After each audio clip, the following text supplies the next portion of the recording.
What if I told you that every challenge, every pause, every moment of silence in your life was not an interruption, but a note in a much greater symphony?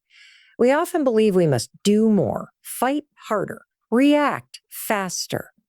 But what if the real power lies not in the reaction, but in the sacred pause that comes before it?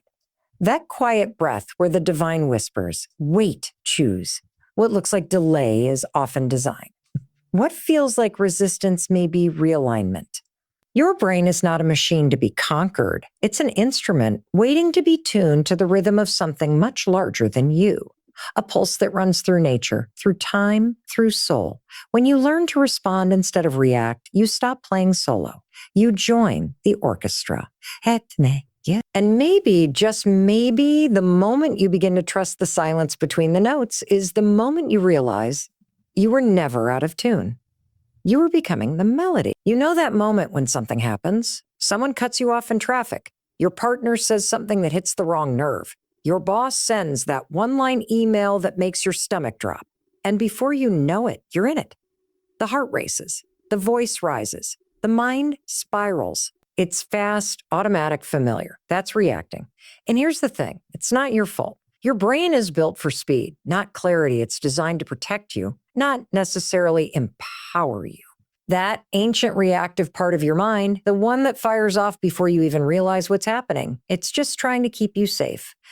But safety and growth, they rarely live in the same room. Now let me ask you this. What if the greatest power you'll ever learn doesn't come from knowing what to do, but from learning when not to do it?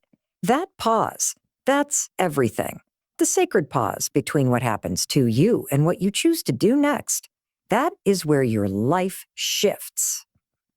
That pause is the birthplace of every breakthrough. It's where reaction ends and response begins. But here's the challenge. Most people never slow down long enough to find that space. We're constantly moving, scrolling, responding to pings, to people, to problems. And we start to believe that speed is strength, that the faster we react, the more in control we are. But real control, it's not found in the quick comeback. It's not in snapping back, winning the argument, or making the fast decision. Real control, real power is found in stillness. Because the pause isn't passive, it's potent, it's active, conscious, and deliberate. And it's not easy.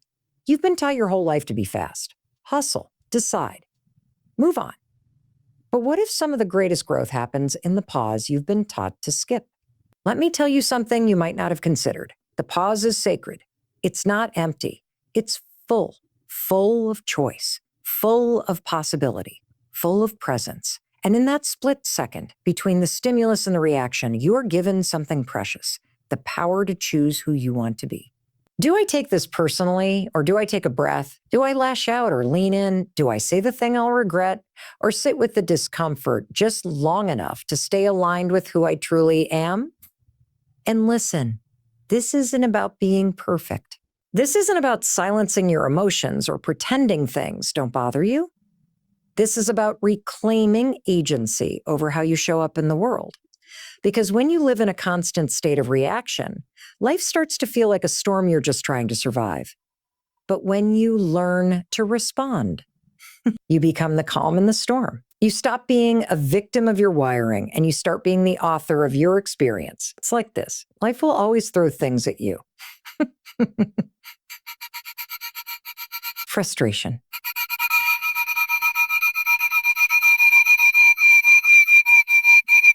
That's why this first shift, this ability to access the pause, isn't just a mindset tweak. It's the beginning of power, and it's the foundation of everything else we'll talk about today. Because once you start finding that pause, you begin to notice something extraordinary. Your brain, your body, your entire being starts to shift. That ancient fight or flight response, it starts to calm down. You breathe deeper. You see clearer. You start to realize that just because a thought appears doesn't mean it needs to be obeyed. Just because you feel something doesn't mean it needs to be acted on immediately. And that's where the rewiring begins. Look, it can feel like weakness, like losing ground. But what you're really doing in that moment is reclaiming your center. You're training your nervous system to wait for wisdom. You're teaching your brain that urgency isn't always truth. That stillness is not stuckness. it's intelligence. You're not frozen, you're focused. So next time you feel the rush, when the email hits, the voice rises, the old story wants to play on repeat, try this. Don't react. Breathe. Feel the silence. Find the space. You don't have to fill it. You just have to witness. Because when you access that space between what happens and what you do next, that's where you stop surviving and start creating. And that's the real beginning of power. Let's talk about your mind, not the one you think you're thinking with. I'm talking about the real one, the one behind the curtain, behind the voice in your head, behind the narrative you've been running for years. Because here's what most people don't realize. Your brain is not some wild beast you're supposed to tame. It's not broken. It's not defective. It's doing exactly what it was wired to do, keep you alive, make you efficient, and protect you from pain.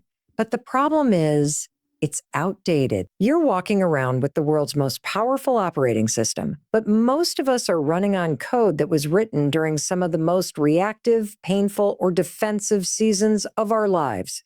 We're not thinking clearly. We're echoing. We're repeating. We're recycling old input and wondering why we keep getting the same output. So what does that mean in real life? It means every time you find yourself saying, I always do this, or why does this keep happening? You're not broken. And this programming isn't just about big trauma or childhood patterns. It's about everything your brain has picked up along the way. The beliefs, the assumptions, the automatic responses, the stories that start as protection and slowly became identity. But let me tell you something that might shift your entire perspective. You are not your thoughts. You are not your patterns. You are not even your beliefs. You are the one observing all of that. Your brain is an instrument, a wildly sophisticated, neuroplastic pattern-making, pattern-repeating machine. And just like any instrument, it's not the instrument that makes the music.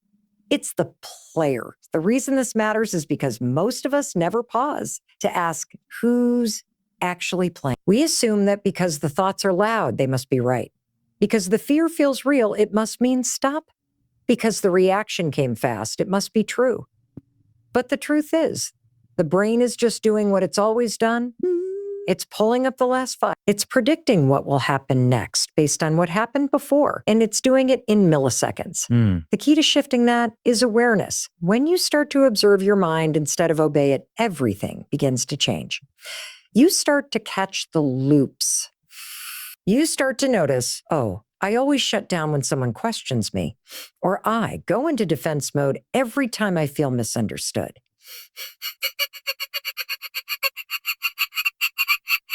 That noticing, that's your moment of power. That's you stepping back into the role of that's you saying, I don't have to play this old song just because it's familiar.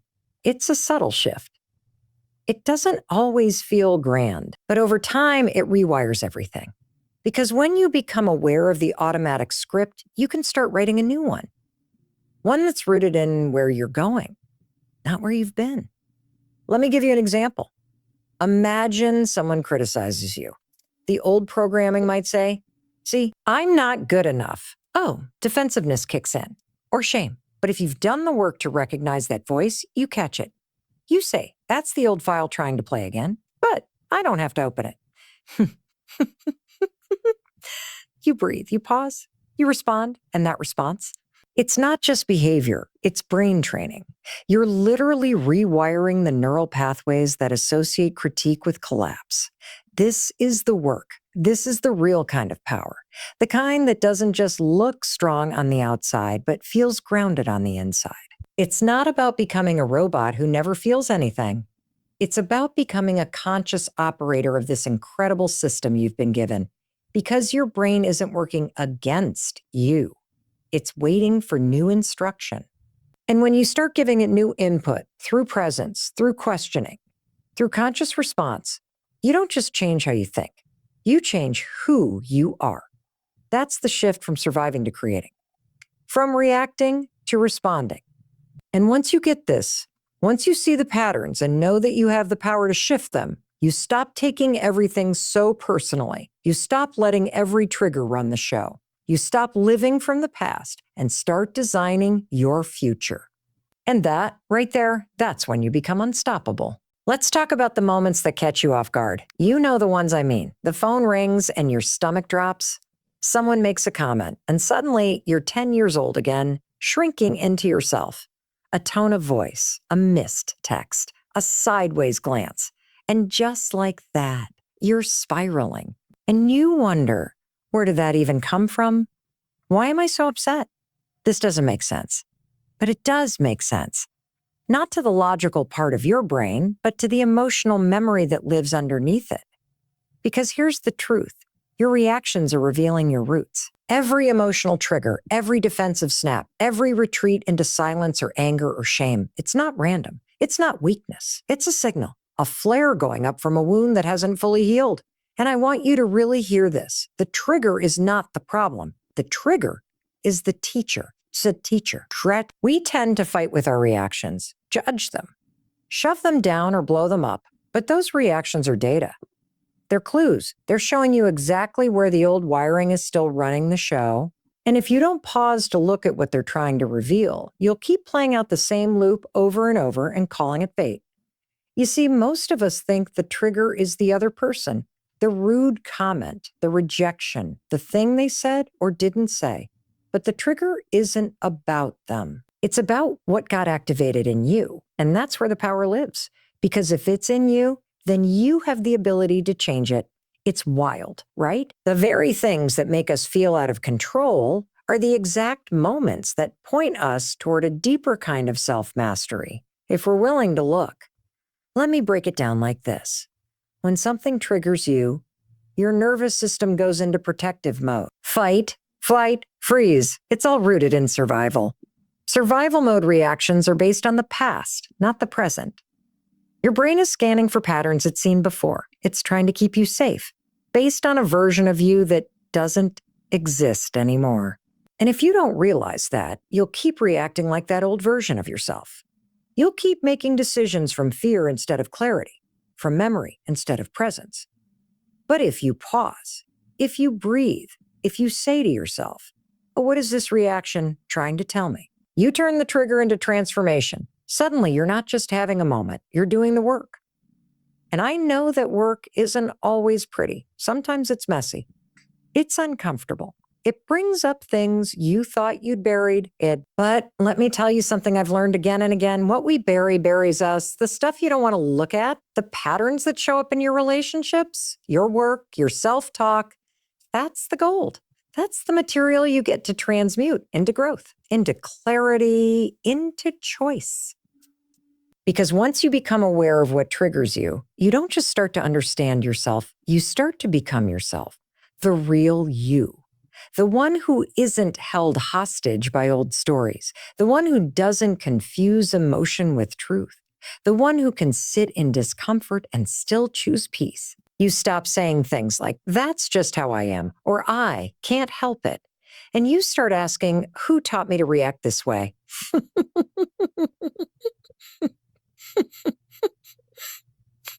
Is it true anymore?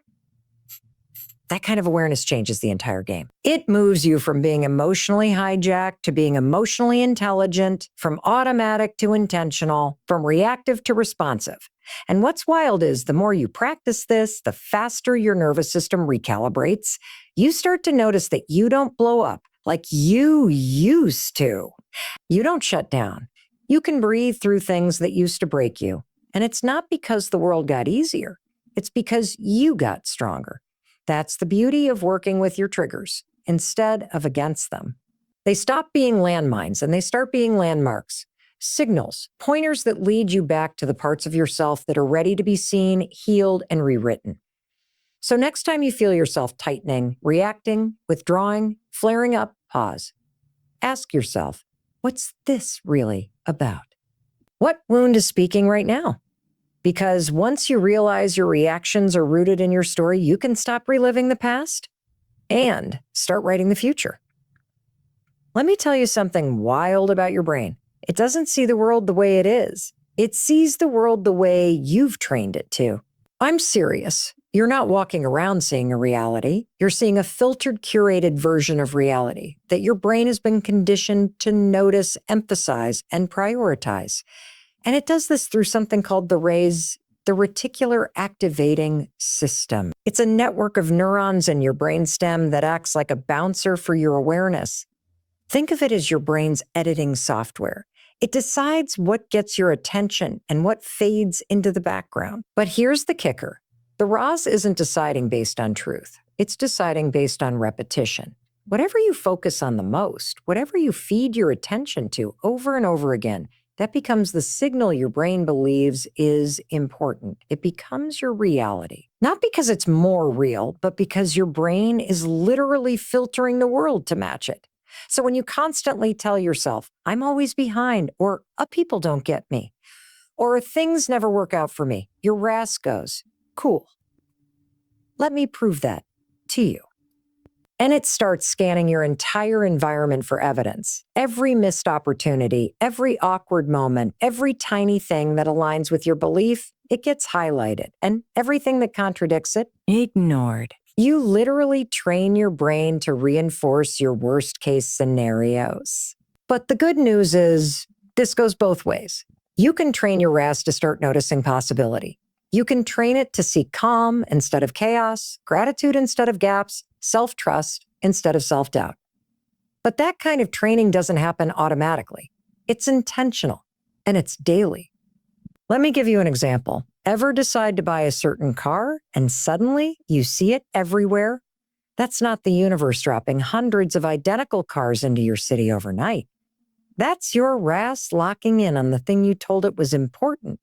Now you can't see it. So imagine if you started telling your brain to look for proof that you're strong, that you're healing, that you're growing.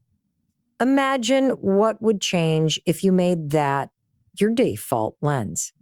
Now, this isn't about delusion. This isn't pretending everything's fine when it's not. This is about taking back the steering wheel of your perception. Because if you don't train your RAS on purpose, it'll just default to the loudest voices, the fear, the insecurity, the past. And that's why this is so important. Because every time you shift your focus, you're shifting your experience. You wake up and instead of grabbing your phone and scanning for what's missing or what went wrong, you ask yourself, what am I already doing right? What's already working? You literally retrain your mind to see what it's been conditioned to ignore. And I'll be honest with you, it's awkward at first. You'll feel like you're forcing it because the old pathways are so much louder. But if you keep feeding the signal gets stronger. And eventually, what felt forced becomes familiar. You start catching your inner dialogue before it spirals. You start noticing opportunities you would have blown past before. You start building a life that doesn't just happen to you, but through you. Because when you shift your signal, the world shifts with it. Not because everything outside changes, but because the way you see it does. And the way you see it changes how you show up. It changes your choices. It changes your tone, your timing, your energy. And suddenly you're not just reacting to life, you're co-creating it. And isn't that the whole point? This isn't just brain science. This is personal power. This is remembering that your attention is the most valuable currency you have. Where you place it, what you water with it, that's what grows. So if you've spent most of your life scanning for what's wrong, you're not broken, you're trained. And you can train yourself into something new, something lighter, something freer. Because at the end of the day, you don't find what you're looking for. You find what you focus for. Let's talk about something nobody really teaches us growing up, the power of practice. Not the kind of practice that's about becoming perfect or rehearsing for performance. I'm talking about inner practice, the kind that rewires how you exist. By now, we've talked about the pause. We've talked about the patterns. We've talked about the moments that trigger you and how they're pointing to something deeper. But none of that becomes lasting change without one key thing: repetition. This is the part most people skip because they think awareness alone is enough. But I'm going to be honest with you, it's not. You can have the deepest insight in the world. You can journal it, cry over it, talk it out in therapy, have an epiphany under the stars. But if you don't practice showing up differently day after day, your brain will default right back to its old survival code, because the brain doesn't change by insight. It changes by repetition. And I want you to really hear this. Repetition is not punishment. It's devotion. You're not just working on yourself when you do this. You are training your identity. Every time you pause instead of react, every time you take a breath instead of spiral, every time you choose gratitude or presence or even just a second of awareness, that is reprogramming happening in real time. You're not just creating a habit. You're building a new version of you. So how do you do it? You show up daily. You do the simple, sacred things that don't look flashy, but they build fire. You sit in silence, even when your brain tells you it's a waste of time. You write the new story, even when the old one feels louder. You speak an affirmation or an intention, not because it's magic, but because your brain listens to what you say repeatedly. You disrupt patterns not once, but again and again, until the disruption becomes the new normal. And listen, I get it. Some of this sounds boring and sexy, slow. But that's because most people are addicted to breakthroughs. They want the moment where everything clicks, the aha, the transformation that happens instantly. But let me tell you the truth about transformation. It's not one big moment. It's the compounding small moments. It's the daily decision to not be pulled back into who you used to be. And those moments, they don't happen on stage. They happen when no one's watching. They happen when your mind starts spinning. And instead of reacting, you say, not this time. They happen when your old self wants to lash out, but your practice self takes a breath. They happen when you wake up and feel heavy and tired and disconnected and still choose to show up for yourself anyway. That's not weakness. That's not faking it.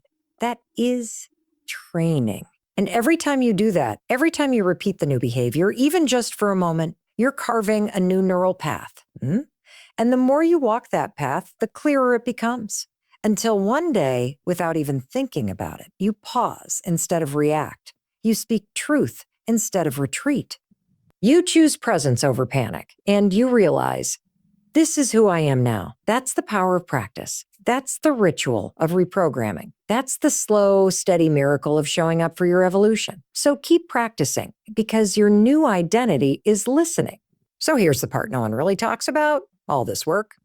This rewiring, the inner pauses, the practice, the reprogramming, yes, it changes you. But it doesn't stop with you. It's not supposed to. The real power of transformation isn't just personal, it's collective. You see, when you start responding instead of reacting, when you start choosing presence over panic, when you begin operating from clarity instead of chaos, it creates a ripple effect. People feel it. They mirror it.